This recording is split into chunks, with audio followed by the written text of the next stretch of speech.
नमस्ते दोस्तों, हमारे YouTube चैनल पर आपका स्वागत है। आज के वीडियो में हम आपको विचारों की महत्ता और उनके प्रभाव के बारे में बात करेंगे।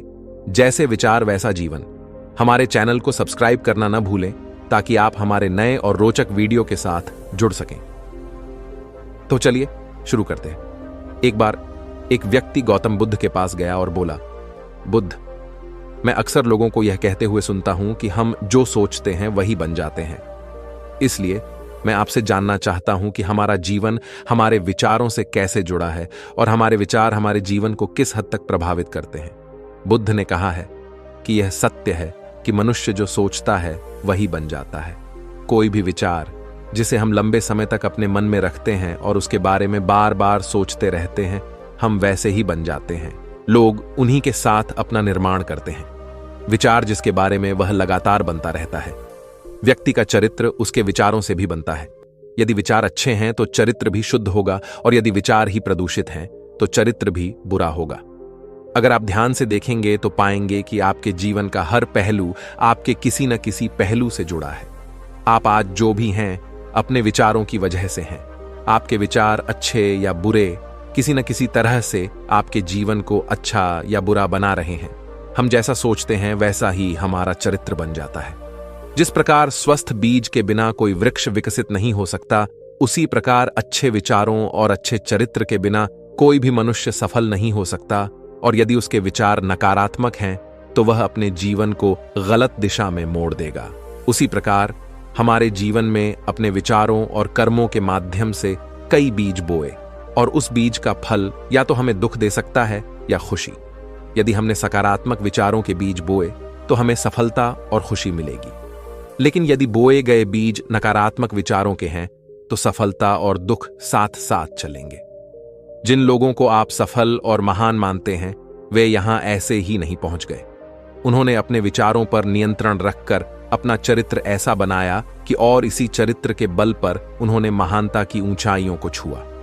तो मूल रूप से आपके अंदर जो विचार हैं, यदि आपके मन में दूसरों के प्रति क्रोध, ईर्ष्या, घृणा है तो आप बाहर भी वैसे ही होंगे, तो आपको बाहर भी वही मिलेगा। तुम्हें ऐसे लोग मिलेंगे जो तुम्हारे साथ वैसा ही करेंगे। यदि तुम्हारे पास प्रेम, शांति, करुणा है तो तुम वैसे ही बन जाओगे और आप बाहर भी वैसा ही पाएंगे।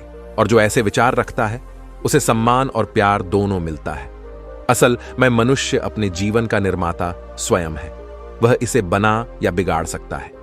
मनुष्य अपने चरित्र का निर्माण अपने कार्यों और विचारों से करता है। अपना समुदाय बनाता है, अपनी किस्मत खुद बनाता है।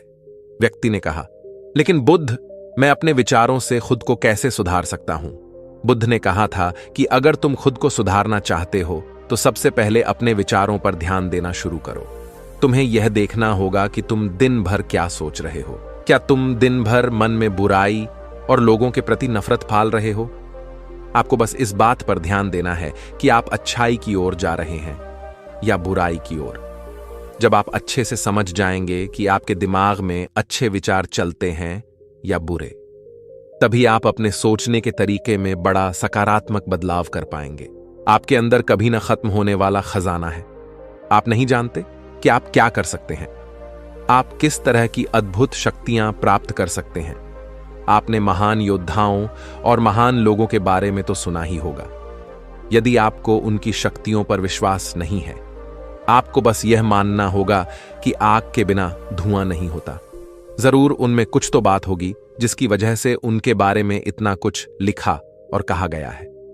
तो वे कौन लोग थे जो दुनिया में महान योद्धा और आदर्श के रूप में पूजे जाते थे? अगर हम थोड़ा और गहराई से सोचें तो ये वे लोग थे जिन्होंने अपने भीतर के अटूट खजाने को पहचाना। वे लोग अभ्यास करते रहे और सभी की भलाई करने वाले लोगों की मदद करके खुद को बेहतर बनाते रहे, और वे दुनिया में महान और अमर हो गए।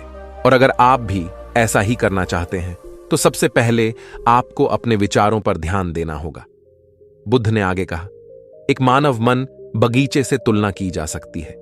जैसे बगीचे को साफ और सुंदर रखना, समय समय पर उसमें उगने वाले खरपतवार को हटाना पड़ता है, रोज पानी देना पड़ता है, पौधे की देखभाल करनी पड़ती है। उसी तरह हमें अपने मन को भी सुंदर और सकारात्मक बनाए रखने के लिए उसका ख्याल रखना होगा। इसमें से लगातार नकारात्मक विचारों को हटाकर सकारात्मक विचारों को जगह देनी होगी। इसके लिए हमें डर, चिंता, नफरत और ईर्ष्या जैसी भावनाओं से खुद को दूर रखना होगा और इसके लिए आपको अपने अंदर चल रहे विचारों पर लगातार ध्यान देना होगा।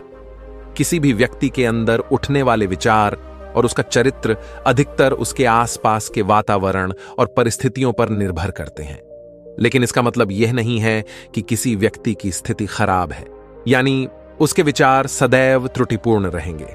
वह उन पर ध्यान देकर अपने विचारों को बदल सकता है और जैसे ही उस व्यक्ति के विचार बदल जाते हैं तो उसका चरित्र और उसके काम करने का तरीका अपने आप बदल जाता है। यह सभी चीजें धीरे धीरे सीखनी होती हैं। विचारों के काम करने के तरीके को समझना होगा। आपको सबसे पहले यह स्वीकार करना होगा कि जो काम सामने वाला कर सकता है वह आप भी कर सकते हैं। आपको बस इसका बार बार अभ्यास करने की जरूरत है। नई चीजें सीखने की जरूरत है। जैसे जैसे आपका मन बदलेगा, आपकी परिस्थितियां भी बदल जाएंगी। आप जो भी विचार बीज रूप में अपने मन में डालते जाएंगे, यह धीरे धीरे आपके चरित्र और आपके कार्यों में दिखना शुरू हो जाएगा और एक बार वह विचार आपके अंदर जड़े जमा लेगा तो आपको सफल होने से कोई नहीं रोक सकेगा। लेकिन अगर वह बीज या विचार नकारात्मक है तो आपको भी असफलता से कोई नहीं बचा सकता। इसलिए अपने विचारों के प्रति बहुत जागरूक रहने की जरूरत है। आप अपने अंदर किस तरह के विचार ला रहे हैं? एक बात हमेशा याद रखें, हमें वह नहीं मिलता जो हम चाहते हैं, बल्कि हमें वह मिलता है जो हम हैं और हम अपने विचार हैं। इसलिए इच्छा करना और उस इच्छा के बारे में अच्छा सोचते रहना और उसे पूरा करने का प्रयास करना दो बिल्कुल अलग चीजें हैं। क्योंकि इच्छा तो हर कोई करता है, लेकिन उस इच्छा के बारे में लगातार सकारात्मक सोचना और उसे पाने के लिए कड़ी मेहनत करना, बहुत ही कम लोग ऐसा कर पाते हैं। इसलिए अगर आप अपनी परिस्थितियों को बदलना चाहते हैं तो सबसे पहले आपको खुद को बदलना होगा। लेकिन ज्यादातर लोग अपनी परिस्थितियों को तो बदलना चाहते हैं, लेकिन अपने सोचने और काम करने के तरीके को नहीं बदलना चाहते। और अगर लोग ऐसे ही रहेंगे तो उनके हालात कभी नहीं बदलेंगे। उस व्यक्ति ने कहा कि बुद्ध हमारे विचारों का हमारे शरीर पर क्या प्रभाव पड़ता है। बुद्ध ने कहा था कि हमारा शरीर हमारे दिमाग का गुलाम है। हम जो भी सोचते हैं उसका पहला प्रभाव हमारे शरीर पर ही पड़ता है। आपने देखा होगा कि जो लोग बहुत अधिक चिंता करते हैं और डरते हैं वे जल्दी बीमार पड़ जाते हैं। साथ ही जो लोग दूसरों से ईर्ष्या करते हैं और हमेशा नकारात्मक सोचते हैं वे भी बहुत जल्द मानसिक और शारीरिक बीमारी का शिकार हो जाते हैं। और अगर आप ऐसा सोचते हैं तो आपके साथ भी ऐसा ही होगा। इसके विपरीत जो लोग हमेशा खुश रहते हैं वे दूसरों के बारे में अच्छा सोचते हैं, हमेशा स्वस्थ रहने के बारे में सोचते रहते हैं, तो उनकी ऊर्जा एक समान हो जाती है और इस ऊर्जा का सकारात्मक प्रभाव सबसे पहले उनके शरीर पर पड़ता है। क्योंकि जिस व्यक्ति का मन शांत होता है उस व्यक्ति के शरीर की आधी बीमारी अपने आप ही खत्म हो जाती है। हम स्वस्थ रहेंगे या बीमार, यह हमारे आसपास के माहौल और परिस्थितियों के अलावा हमारी सोच पर भी निर्भर करता है। एक कमजोर और बीमार विचार हमारे शरीर को भी कमजोर और बीमार बना देता है। आपने अपने आसपास देखा होगा कि जो लोग बीमार होने से सबसे ज्यादा डरते हैं, जो सबसे ज्यादा बीमार पड़ ढहते हैं, इस डर ने लाखों लोगों की जान ले ली है। इसके विपरीत जो लोग अपने शरीर के बारे में अच्छा सोचते हैं वे स्वस्थ और मजबूत महसूस करते हैं और जिनके विचार शुद्ध होते हैं उनका शरीर स्वस्थ और मजबूत हो जाता है। वैसा ही हमारा शरीर सिर्फ एक उपकरण है और हमारा मस्तिष्क इस उपकरण को नियंत्रित कर रहा है। जैसे अच्छा भोजन हमारे शरीर के लिए जरूरी है, उसी तरह अच्छी सोच यह हमारे शरीर के लिए भी बहुत महत्वपूर्ण है। जैसे ही आपके विचार शुद्ध हो जाएंगे, इसका सबसे पहला असर आपके शरीर पर दिखाई देगा। एक शुद्ध और सकारात्मक दिमाग आपको कभी भी खराब खाना खाने नहीं देगा। इसलिए सबसे पहले अपने दिमाग को सुरक्षित रखें, फिर यही दिमाग आपके शरीर को हर बीमारी से बचाएगा। यदि कोई बीमार और कमजोर व्यक्ति अपने शरीर को पूरी तरह से स्वस्थ बनाना चाहता है तो उसे सबसे पहले अपने शरीर को ठीक करना चाहिए। विचार और उसका मन उसे प्रकृति के संपर्क में रहना चाहिए। उसे सूरज की रोशनी में रहना चाहिए और 1 सेकंड के लिए भी अपने शरीर के बारे में नकारात्मक नहीं सोचना चाहिए। वह जैसा स्वास्थ्य चाहता है वैसा ही उसे महसूस करना चाहिए और पूरा विश्वास है कि वह वैसा बन सकता है। उस व्यक्ति ने कहा, बुद्ध, अब आप मुझे बताएं कि हमारे विचार हमारे लक्ष्य को कैसे प्रभावित करते हैं। बुद्ध ने बताया कि जब तक आपका लक्ष्य आपके विचारों के अनुरूप नहीं होगा तब तक आपको सफलता नहीं मिल सकती है। कहने का मतलब यह है कि आप हर दिन एक नई चीज सोच सकते हैं, जो मैं आज चाहता हूं या बनना, कल मैं वह बनना चाहता हूं या बाद में कुछ और। लेकिन जब तक आप अपने लिए कोई लक्ष्य निर्धारित नहीं करते तब तक आप कोई भी बड़ा काम नहीं कर सकते, क्योंकि नियम यह है कि जो काम हम बार बार करते हैं उसी काम में हम आश्चर्यजनक सफलता हासिल कर सकते हैं। अगर आप हर दिन अपना लक्ष्य बदलते रहते हैं तो आप कहीं नहीं जा रहे हैं। इसलिए आपके जीवन में एक निश्चित लक्ष्य होना चाहिए और आपको अपनी पूरी मेहनत और लगन से उस लक्ष्य को पूरा करने का प्रयास भी करना चाहिए। और इसके लिए आपको अपने सभी विचारों को अपने लक्ष्य पर केंद्रित करना होगा, अन्यथा आपके विचार बिखरे रहेंगे और हो सकता है कि एक बार आप असफल हो जाएं या आपको शुरुआत में कोई सफलता न मिले तो दूसरों को देखकर आपके मन में यह ख्याल आने लगा कि यह काम तो आसान है, जब वह इस काम में सफल हो सकता है तो मैं भी सफल होकर अच्छा पैसा और नाम कमा सकता हूं। और यह भी संभव है कि इस काम में असफल होकर भी तुम दूसरी तरफ भागो और ऐसा करते समय आप कई काम करते हैं, लेकिन हो सकता है कि आप किसी एक चीज में सफल ना हो पाएं। इसलिए आपको पहले एक चीज तय करनी होगी, तभी आपके विचार एक काम पर फोकस कर पाएंगे।